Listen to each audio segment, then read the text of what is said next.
আমাদের কর্মসূচি এখানে শেষ করছি। তার পূর্বে যেটি কথা, কোনোভাবে কোনোক্রমে যদি আওয়ামী লীগ, ছাত্রলীগ, দোকান লীগ তাদের স্পোর্ট তাদের কারণ করে দেব। আওয়ামী লীগকে, ছাত্রলীগকে এই বাংলাদেশ থেকে বিতাড়িত করে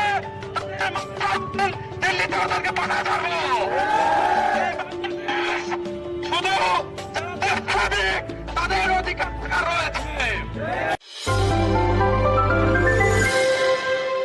দেশকে বিক্রি করেছে, যারা দেশকে অন্যায়ভাবে লুটপাট করেছে, যারা দেশকে কারবাজারি করেছে, তাদের এই বাংলাদেশে থাকার কোনো অধিকার নাই। আমরা বলতে আহ্বান জানাবো, যখনই বাংলাদেশে আওয়ামী লীগ, ছাত্রলীগ মাথা উঁচু করে দাঁড়াবে, সেখানে ছাত্র শিবির প্রতিহত করবে, সেখানে ছাত্র শিবির প্রতিবাদ করবে। সুতরাং দেশের স্বার্থে, জনগণের স্বার্থে ছাত্র শিবির অতীতে ছিল, বর্তমানে আছে, ভবিষ্যতে থাকবে। আজকে প্রোগ্রামে সবাইকে উপস্থিত হওয়ার জন্য আন্তরিক ধন্যবাদ জানিয়ে আজকে কর্মসূচি হচ্ছে। আসসালামু আলাইকুম ওয়া রাহমাতুল্লাহি ওয়া বারাকাতুহু।